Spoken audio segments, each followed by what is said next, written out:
Praise the lord. దేవునికి మహిమ కలుగును గాక. దేవుని బిడ్డలందరికీ ఉదయకాల శుభములు, వందనాలు తెలియజేస్తూ ఉన్నాం. దేవుని బిడ్డలారా, దేవుడు మనందరినీ ప్రేమించి ఈ జనవరి మాసంలో 16వ తారీఖులో దేవుడు మనల్ని ప్రవేశపరిచారు.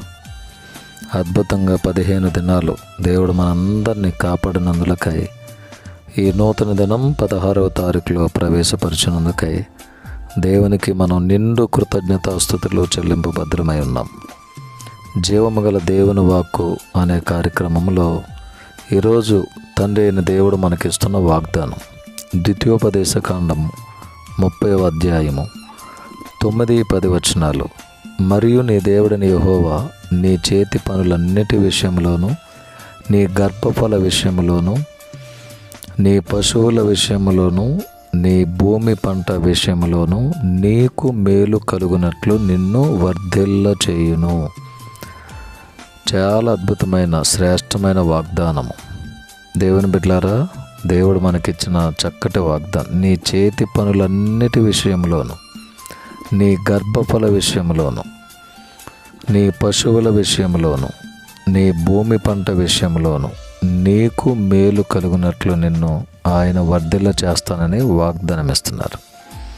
ఈ వాగ్దానం మనందరి జీవితంలో దేవుడు స్థిరపరచునుగాక. మన దేవుడిని యెహోవా మన చేతి పనులన్నిటి విషయంలో, మన గర్భఫల విషయంలో, అంటే మన బిడలు, అలాగే మన పశువులన్నిటి విషయంలో, మన భూమి పంట విషయంలో మనందరికీ మేలు కలుగు చేయాలని ఆయన ఆశపడుతున్నారు.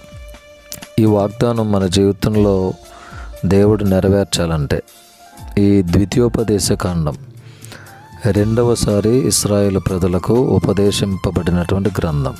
అంటే మొదటిసారి వారు దేవుని మాట వినలేదు, అందుకే రెండోసారి ఆయన మరలా ఉపదేశించారు. అంటే టోటల్గా ఈ గ్రంథం మనకేమి నేర్పిస్తుందంటే దేవుని మాట మనం వినాలి. ఆయన మాట వింటే ఈ చక్కటి వాగ్దానం మనం స్వతంత్రించుకోగలం. దేవుని మాట విని ఈ వాగ్దానం మన జీవితంలో స్వతంత్రించుకుందుముగాక. ఆమేన్. మా ప్రేమగల తండ్రి, వందనాలు. ఈ నూతన దినాన్ని బట్టి మీ స్తోత్రమైన ఈ దినమంతా మీ కాపుదల దయచేయండి. చేయుచున్న పనులు, ప్రయాణాలు, చదువులు, ఉద్యోగాలు, వాహనాలు నడిపే కార్యక్రమాలన్నింటిలో తోడుగా ఉండండి. యెరూషలేమునకు క్షేమాన్ని ఇవ్వండి. దినదీవులతో మమ్మల్ని నింపండి. మీరు రాకడ కొరకు మమ్మల్ని సిద్ధపరచండి. బాధలో, కష్టంలో, ఇరుకులో, ఇబ్బందులు, నష్టములో, మానసిక వేదనలు ఎవరైతే ఉన్నారో వారందరి జీవితంలో అద్భుతం చేయండి.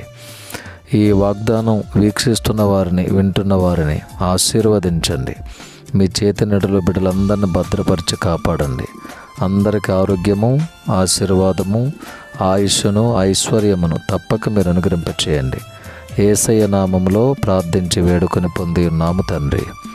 ఆమేన్. తండ్రి, కుమారుడు, పరిశుద్ధాత్మ త్రియేక దేవుని దీవెనలు సదాకాలం మనందరికీ తోడై ఉండును గాక. ఆమేన్. May God bless you all. May God bless our India.